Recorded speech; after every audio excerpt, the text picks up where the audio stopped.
So the other day, my friends asked me out for a girls' night out, and it seemed like it'd been eons since I actually went with them, so this time I said yes. Problem was, when I went into my closet, I realized I didn't have a girls' night outfit. So I went to none other than Forever 21, because what's more hip than that? To get the perfect girls' night outfit. I was presented with another problem when I walked in there. I didn't know whether I wanted to be an Olivia Pope or a Cardi B, but by the end of that visit, I walked out with the perfect Cardi Pope dress. One thing really intrigued me as I walked out of the store though. I heard the associate who had just made a successful sale with me still need reassurance from her boss, asking her, "How did I do?" To which the boss responded, "You're doing great." The problem with this statement is that it's too general and it's not deep enough. And it's often hard for us to decipher truly how we're doing because we don't know who that statement is coming from. After reading Adam Grant's book, Give and Take, I realized that there are 3 different types of people in society and in the workplace: givers, takers, and matchers. I'll be using 2 examples of givers for my presentation, Heidi Roizen and Adam Rifkin. Heidi Roizen was a venture capitalist who spent the first 10 years of her career networking and gaining some backing in her career before she became an actual venture capitalist. And Adam Rifkin, also giver, used the same networking strategy. This networking helped them gain private information, it helped them obtain diverse skill sets, and it gave them power. After looking at both of these examples of people, I realized that I myself was a giver as well. They helped me realize that giving doesn't mean being extremely nice. It doesn't mean that you're altruistic, and it also doesn't mean that you return any help that anyone ever gives you. Now, going back to the statement of "you're doing great," we first have to identify what type of people this statement comes from. You can get this statement from the givers, takers, and matchers, of which you have your agreeable takers and your disagreeable takers. Disagreeable takers tend to be people who leave nothing off of the table. They say what they say and don't care if it hurts your feelings. Then you have your agreeable takers, who are nice on the surface, nice to your face, and will say anything about you behind your back. And again, they don't care if it hurts your feelings or not. They only use the "you're doing great" statement to put a quick end to the conversation because they generally don't want to talk about it anymore. Then you have your matchers. Matchers are people who tend to reciprocate what you say and do to them. Now, if they say "you're doing great," this is to not only assure you, but it's also because you've told them the same phrase or you've complimented them in some sort of way. Then you've got givers. And your givers also come in agreeable and disagreeable form. Your agreeable givers are extremely nice. They will say whatever it is from the heart, but it's also never mean or constructive. Then you've got your disagreeable givers. Those are people who will give you constructive criticism with your best interest at heart, and they genuinely mean it when they say you're doing great.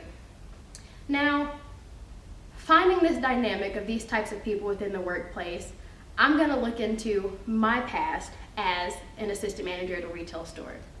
I myself being the giver, I found that my store manager was a taker. Fire and brimstone, said what he had to say, didn't care if it hurt your feelings or not. Then I had an assistant manager who happened to be his best friend, who was a matcher. She tended to kind of follow his lead on things, reciprocating the same feelings and the same actions that he gave her. And then you had the agreeable taker, assistant manager. She was the one that would smile and grin in your face, talk about you behind your back, and she also did what was called responding in kind, not letting you know if you did something wrong, which didn't allow for much room to grow. Now, through this, I learned that I needed to learn giving through 6 different forms of persuasion, and that kind of helped out our group dynamic in the sense that it helped all of us not burn out super fast. It eased us into it, and from there, we were able to keep the business going, meet quotas, meet sales, so on and so forth. The 6 different types of persuasion that I found helpful in this work environment was liking. Liking happens when people like you if you like them. So I found this in the customer setting, also in the associate setting. Customers that liked me tend to come back. Associates who liked me and other managers, they tended to be more receptive to what we had to say and be more willing to come in to call in shifts. Then you have reciprocity. That happens when people feel obligated to give to you when they receive from you. This happened again with associates. They'd be more willing to come in to call in shifts if we gave them hours throughout the week. Then you've got your consensus and social proof, or social proof. That happens when people look to others to make decisions, which we saw in customers as we were asking them to join our rewards program. Joining the rewards program generally tended to happen more if the person in front of them was also a part of Club Cali, or they saw the benefits of joining Club Cali. Then there's consistency. That happens when people tend to be more prone to commit to things if it's an easy commitment, such as joining that rewards program. In order for them to join, we would use things like, oh, all it takes is an email and it's completely free, at which time they would generally join. Then there was authority. That happens when people follow your lead if you're a credible source. They knew for a fact that we as managers knew the business inside and out, and they came to us for any help regarding the business, floor stats, regarding customers in the workplace, helping them. And then there's scarcity. Scarcity happens when people want what they can have less of. In other sense, if there was a promo going on, Club Cali members, associates even, would be more prone to buy something if it ended in a gift or if the item was scarce, if we were running out. Now, in closing, I will say that it's very, very hard to be in a work environment in which you are the only giver. So eventually I did burn out. But I will say